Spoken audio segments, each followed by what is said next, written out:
कहानी की शुरुआत में दिखाया जाता है कि अमेरिका के न्यूयॉर्क शहर में आतंकी हमला हुआ है। ये हमला 11 सितंबर 2001 को किया जाता है, जब आतंकवादियों द्वारा हाईजैक किए गए 4 यात्री विमान अमेरिका के अलग अलग हिस्सों में टकरा दिए जाते हैं। न्यूयॉर्क के वर्ल्ड ट्रेड सेंटर के ट्विन टावर देखते ही देखते आग और धुएं में बदल जाते हैं और इस हमले में हजारों बेगुनाह लोग अपनी जान गंवा देते हैं। बाद में पता चलता है कि इस हमले के पीछे आतंकवादी बिन लादेन का हाथ है, जो कि अलकायदा का लीडर है और इस समय वह अफगानिस्तान की पहाड़ियों में कहीं छिपा बैठा है। कुछ ही दिनों बाद वॉशिंगटन में एक हाई लेवल मीटिंग होती है। इसमें तय किया जाता है कि अफगानिस्तान में सबसे पहले स्पेशल फोर्स की छोटी छोटी टीमें भेजी जाएंगी, जो लोकल फाइटर्स के साथ मिलकर तालिबान के खिलाफ लड़ेंगी। ये एक बेहद जोखिम भरा फैसला था, क्योंकि उस समय अमेरिका के पास अफगानिस्तान के बारे में जमीन से जुड़ी कोई ठोस जानकारी नहीं थी। अब कहानी हमें कैप्टन नेल्सन के पास ले जाती है, जो कि US army special force officer होता है। वह अपने परिवार के साथ छुट्टियां बिताने के लिए एक नए घर में शिफ्ट हुआ है, लेकिन तभी टीवी पर चल रही न्यूज को देखकर उसका मन अशांत हो जाता है। जिसके बाद नेल्सन ऑफिस पहुंचकर अपने सीनियर ऑफिसर से बात करता है और खुद को आने वाले मिशन के लिए वॉलंटियर करता है। हालांकि शुरुआत में उसके सीनियर उसे रोकने की कोशिश करते हैं, क्योंकि नेल्सन कभी वॉर पर नहीं गया है और उसे उन हालातों का सामना करने का कोई एक्सपीरियंस नहीं है। लेकिन नेल्सन की जिद थी कि वह अफगानिस्तान जाकर इस हमले का बदला लेगा। जिसके बाद नेल्सन को कैप्टन बनाकर 12 लोगों की टीम उज्बेकिस्तान के लिए उड़ान भरती है। ये लोग K2 बेस पर लैंड करते हैं, जो कि अफगानिस्तान से 97 मील उत्तर में है। लेकिन यहाँ पहुँचने के बाद कैप्टन नेल्सन को अभी एक और इम्तिहान से गुजरना था। उसे बताया जाता है कि इस मिशन के लिए और 5 टीम्स का इंटरव्यू लिया गया है, इसीलिए सभी की उम्मीदें कैप्टन पर टिकी थीं। फिर कैप्टन नेल्सन टेंट में जाकर अपने सीनियर ऑफिसर से मिलता है। वह बताता है कि दिमाग भले ही बिन लादेन का हो, पर उसकी ताकत अफगानिस्तान में तालिबान से है। अगर हमने उनकी ये ताकत खत्म कर दी तो वो उनसे ये अटैक्स नहीं करवा सकते। इसीलिए अगर हमने मजार पर कब्जा कर लिया तो हम बिन लादेन को तोड़ देंगे, क्योंकि जो मजार शरीफ को कंट्रोल करता है वही अफगानिस्तान को कंट्रोल करता है। ऑफिसर बताता है कि इस मिशन को पूरा करने के लिए तुम्हारे पास 6 हफ्ते हैं, लेकिन नेल्सन इस ऑपरेशन को 3 हफ्तों में ही करना चाहता है।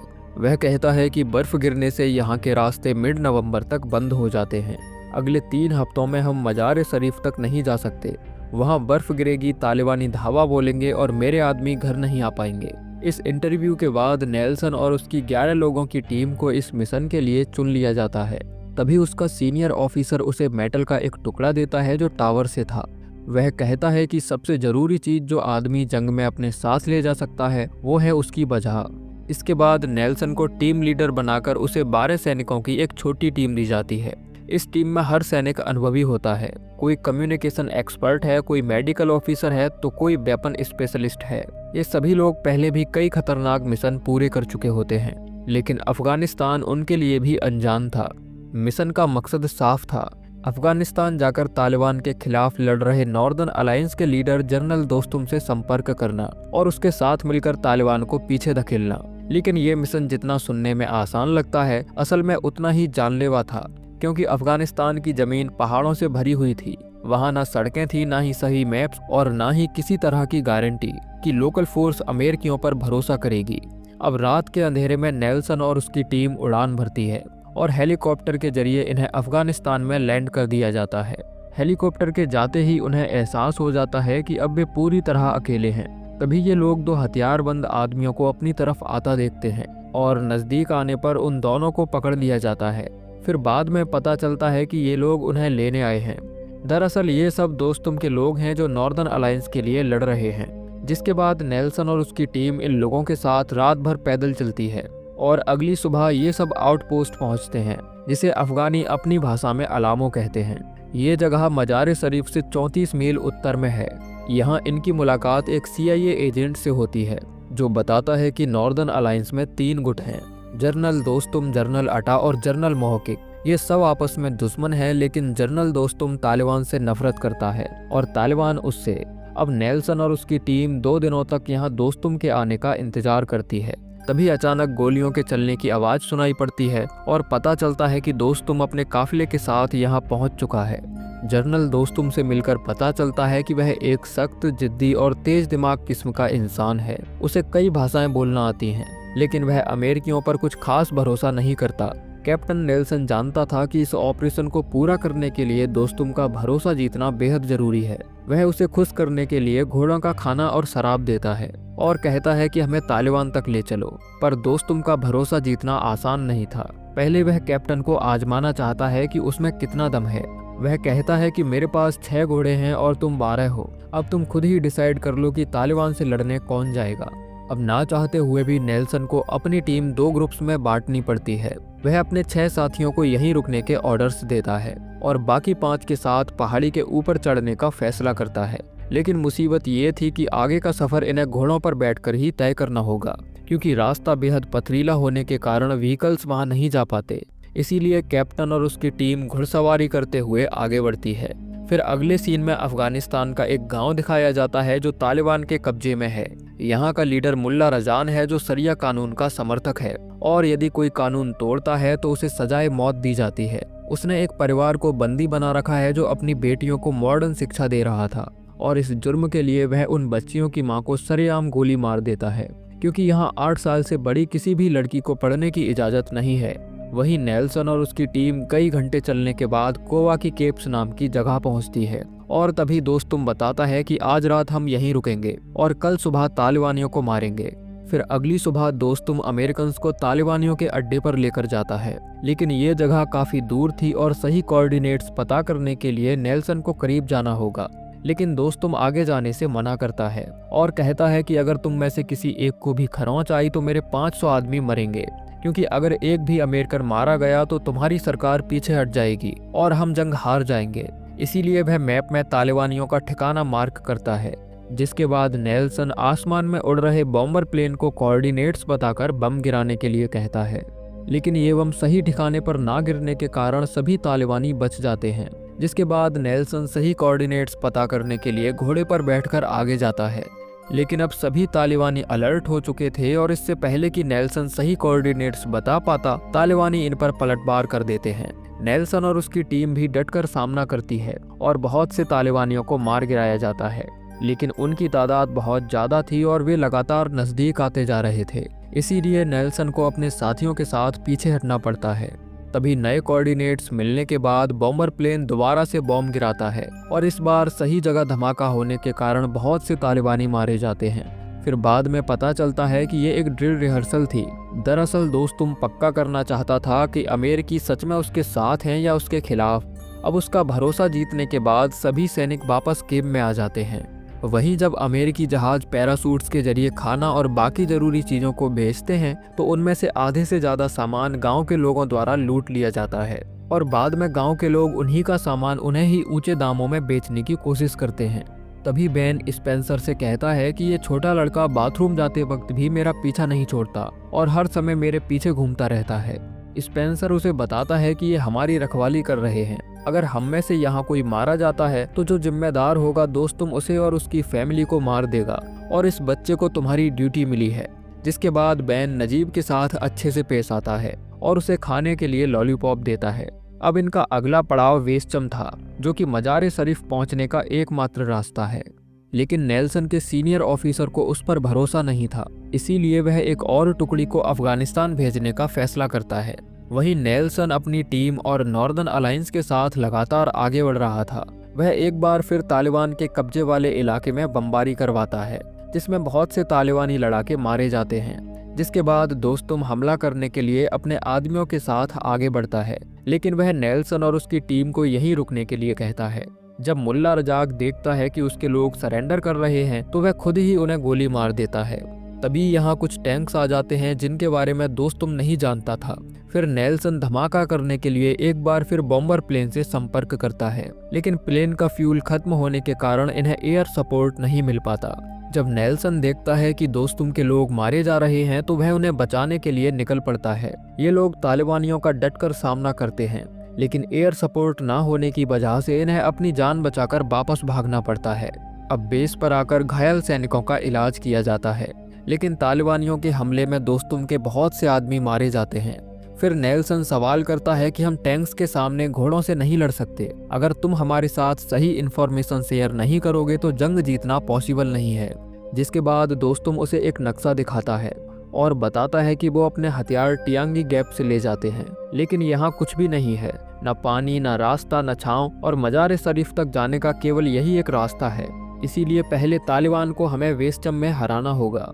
फिर अगली सुबह नेल्सन तालिबान की सप्लाई चेन तोड़ने के लिए अपने 3 साथियों को आगे भेज देता है। अब इस तरह यहाँ ऑपरेशन करते हुए 8 दिन गुजर जाते हैं, पर इनके 6 साथी जो नीचे बेस पर थे वे भी ऊपर आ जाते हैं, जिसके बाद एक बार फिर एयर स्ट्राइक की जाती है और इस बार सभी तालिबानी टैंक्स को नष्ट कर दिया जाता है। हमले के बाद ये लोग चेक करने के लिए आगे बढ़ते हैं कि कोई जिंदा तो नहीं बचा है। वैसे तो सब कुछ क्लियर दिखाई पड़ रहा था, लेकिन अभी भी कुछ तालिबानी जिंदा बच गए थे जो इनके नज़दीक आने के इंतजार में घात लगाए बैठे थे। फिर अचानक गोलियां चलती हैं और हर तरफ भगदड़ मच जाती है। इस बार दोस्तुम और उसके साथी पीछे हटना नहीं चाहते थे।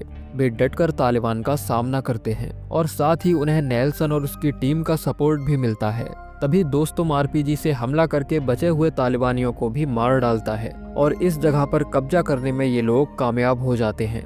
फिर सब कुछ शांत होने के बाद दोस्तुम नेल्सन के नज़दीक आता है और बताता है कि जब मैं इस शहर का सरदार था तब यहाँ की महिलाएं बुर्का नहीं पहनती थीं, लड़कियां स्कूल जाती थीं और हम थिएटर में पिक्चर देखते थे, लेकिन मुल्ला रजान ने मेरे परिवार को मार डाला और इस सब का मुझे बहुत दर्द है। वहीं सैम अपनी टुकड़ी के साथ लगातार आगे बढ़ रहा था। ये लोग तालिबान के कई अड्डों को उड़ाकर उनके हथियार भी तबाह कर देते हैं। तभी स्पेंसर नेल्सन को बताता है कि हेडक्वार्टर को हमारे ऊपर बिल्कुल भी भरोसा नहीं है, इसीलिए उन्होंने एक दूसरी टीम को जनरल अटा के साथ भेजा है। उन्हें लगता है कि मजार शरीफ पहुंचने का उनके पास बेहतर रास्ता है, लेकिन अब नेल्सन के सामने चुनौती नॉर्दर्न अलायंस को एक साथ जोड़कर रखना था, क्योंकि जनरल अटा और दोस्तुम की आपस में दुश्मनी है। वह ऐसी जंग नहीं लड़ेगा जो उसके दुश्मन के लिए रास्ता खोल दे। इसीलिए जब वह उसका नाम सुनेगा तो हो सकता है कि वह अमेरिकन का साथ ना दे।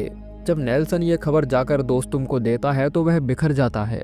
कहता है कि अटाई अगर हमसे पहले वहां पहुंच गया तो मजार शरीफ पर कब्जा कर लेगा। ऊपर से मुल्ला रजान के पास अच्छे से अच्छे हथियार हैं। मैं अपने आदमियों को मौत के मुंह में नहीं डालूंगा, इसीलिए अब अपनी जंग तुम खुद ही लड़ो। इतना कहकर वह अपने आदमियों के साथ यहाँ से चला जाता है। अब नेल्सन के सामने दोहरी मुसीबत खड़ी हो जाती है। वह अपने टारगेट के बेहद करीब था। अगर वह पीछे हटा तो मिशन अधूरा रह जाएगा, जबकि आगे बढ़ने के लिए उसके पास केवल 12 सिपाही थे। वह अपने साथियों से कहता है कि अगर हम पीछे हटे तो आज जो हमारे घरों में हुआ तालिबान कल फिर से उसे रिपीट करेगा, इसीलिए हम आगे बढ़ेंगे। जिसके बाद नेल्सन अपनी टीम के साथ टियांगी गैप पहुंच जाता है और अपने साथियों को ग्रुप्स में बांटकर अलग अलग जगह तैनात कर देता है। ये लोग पहाड़ी के ऊपर से तालिबानियों पर नजर रखे हुए थे और दूरबीन से देखने पर पता चलता है कि उनकी तादाद कम से कम 15,000 होगी। लेकिन जब ऊपर से बॉम्ब फेंके जाते हैं तो तालिबानियों के टैंक से धुआं निकलने लगता है और चारों तरफ भगदड़ मच जाती है। तालिबानी अपनी जान बचाने के लिए इधर उधर भागने लगते हैं। इनमें से कुछ तालिबानी जब सरेंडर करने के लिए आगे बढ़ते हैं तो स्पेंसर को लगता है कि शायद ये इनकी कोई चाल भी हो सकती है। तभी एक आतंकवादी नजदीक आकर ग्रेनेड फोड़ देता है और चारों तरफ सन्नाटा छा जाता है। हालांकि कुछ तालिबानी अभी भी जिंदा बच गए थे जिन्हें बाद में मार दिया जाता है, लेकिन इस धमाके में स्पेंसर को गहरी चोट आती है जिसे तुरंत मेडिकल चाहिए। लेकिन अब यहाँ हालात काफी बिगड़ चुके थे। तालिबानी हर जगह से गोलियां चला रहे थे। तभी नेल्सन देखता है कि दोस्तुम अपनी फौज के साथ वापस आ गया है, लेकिन मुल्ला रजान उन पर रॉकेट लॉन्चर से हमला कर देता है और लैंडस्लाइडिंग के चलते दोस्तुम के कई साथी मारे जाते हैं। जिसके बाद एक बार फिर एयर स्ट्राइक करवाई जाती है, पर इस हवाई हमले में तालिबानियों के साथ साथ अमेरिकन सैनिक भी जख्मी हो जाते हैं। इनमें नजीब नाम का वह बच्चा भी शामिल था जो अमेरिकन के साथ ये जंग लड़ रहा है, लेकिन धमाके के बाद वह पूरी तरह मिट्टी में दब गया था। बेन जैसे तैसे करके उसे बाहर निकालता है और उसे अपने साथ लेकर आगे बढ़ता है। अब इनके सामने सबसे बड़ी मुसीबत रॉकेट लॉन्चर था, जो एक साथ 40 रॉकेट फायर कर सकता है और 2 मिनट में रीलोड होता है, यानी कि उस रॉकेट लॉन्चर को रोकने के लिए इतना ही वक्त है। जिसके बाद नेल्सन घुड़सवारों की फौज के साथ घाटी में उतर जाता है, बिना इस बात की परवाह किए कि वहाँ कितना खतरा है। ये लोग तालिबानियों को मारते हुए आगे बढ़ते हैं ताकि उस रॉकेट लॉन्चर तक पहुंचकर उसे रीलोड करने से रोका जा सके। उसी समय एक बड़ा धमाका होता है और नेल्सन घोड़े से नीचे गिर जाता है। उधर मुल्ला रजान के लोग रॉकेट लॉन्चर को रीलोड करना शुरू कर देते हैं। लेकिन जल्द ही नेल्सन फिर से उठ खड़ा होता है और घोड़े पर सवार होकर आगे बढ़ता है। इस लड़ाई में दोस्तुम और उसके लोग भी पूरा साथ देते हैं और जल्द ही ये लोग उस रॉकेट लॉन्चर के रीलोड होने से पहले कब्जा कर लेते हैं। अब जब मुल्ला रजान अपनी जान बचाकर भाग रहा था तो उसकी कार एक गड्ढे में फंस जाती है। तभी दोस्तुम उसके नजदीक आकर उसे गोली मार देता है और अपने परिवार का बदला ले लेता है। अब सभी तालिबानियों के मरने के बाद पूरी घाटी में शांति थी, जिसके बाद मेडिकल सपोर्ट के लिए हेलीकॉप्टर भेजा जाता है जो इनके घायल साथी स्पेंसर को लेने आया था। ये लोग उसे हेलीकॉप्टर में बिठाकर इलाज के लिए बेस कैंप भेज देते हैं। लेकिन अभी मिशन खत्म नहीं हुआ था क्योंकि मजार शरीफ पर कब्जा करना अभी बाकी था। नेल्सन देखता है कि दोस्तुम अटा के लिए जा रहा है। अगर नॉर्दर्न अलायंस टूट गया तो ये सब बेकार हो जाएगा। वहीं जब दोस्तुम मजार शरीफ पहुंचता है तो देखता है कि लोग उनके स्वागत में फूल लिए खड़े हैं। लेकिन जनरल अटा यहाँ दोस्तुम से पहले पहुंच जाता है, जो कि जनरल दोस्तुम का दुश्मन है। लेकिन दोस्तुम उसकी तरफ दोस्ती का हाथ बढ़ाता है और ये दोनों दोस्त बन जाते हैं। इस जीत की खुशी में दोस्तुम नेल्सन को तोहफा देता है और कहता है कि अफगानिस्तान और अमेरिका के रिश्ते चाहे जैसे भी हों, हो सकता है कि आज हम दोस्त हैं और कल दुश्मन बन जाएं, लेकिन मेरे लिए तुम दोस्त ही रहोगे। फिर वह अपने सभी साथियों के साथ इस गांव में चला जाता है, जिसके बाद नेल्सन अपनी जेब से वह टुकड़ा निकालता है जिसे वह ट्विन टावर हमले में मारे गए लोगों की याद में अपने साथ लाया था। और अब तालिबान से बदला लेने के बाद वह उस टुकड़े को जमीन में दफन कर देता है। अब नेल्सन और उसकी टीम इस मिशन को खत्म करके वापस बेस पर लौट आती है, बिना अपना एक भी साथी गंवाए। यहाँ सभी उनका सम्मान करते हैं और बाद में नेल्सन अपने घर लौट आता है, जहाँ उसकी पत्नी क्रिसमस की तैयारी कर रही थी। और इसी के साथ ये मूवी एंड हो जाती है। फिल्म के अंत में बताया जाता है कि ये मिशन अमेरिका के सबसे खतरनाक स्पेशल फोर्स ऑपरेशंस में से एक था। मिलिट्री प्लानर्स के मुताबिक इसमें 2 साल लगने थे, लेकिन टास्क फोर्स ड्रैगन ने ये महज 21 दिनों में कर दिखाया और इन 12 सैनिकों को बाद में हॉर्स सोल्जर्स के नाम से जाना गया। फिर सन 2014 में जनरल दोस्तुम अफगानिस्तान का वाइस प्रेसिडेंट बना और सैनिकों के सम्मान में वर्ल्ड ट्रेड सेंटर के बाहर घुड़सवार की मूर्ति लगाई गई। तो दोस्तों ये थी कहानी 12 स्ट्रॉन्ग मूवी की, जो जरूर आपको पसंद आई होगी। बाकी आप हमें कमेंट करके बता सकते हैं कि आपको ये कहानी कैसी लगी। मिलते हैं अगली वीडियो में, तब तक के लिए जय श्री कृष्णा।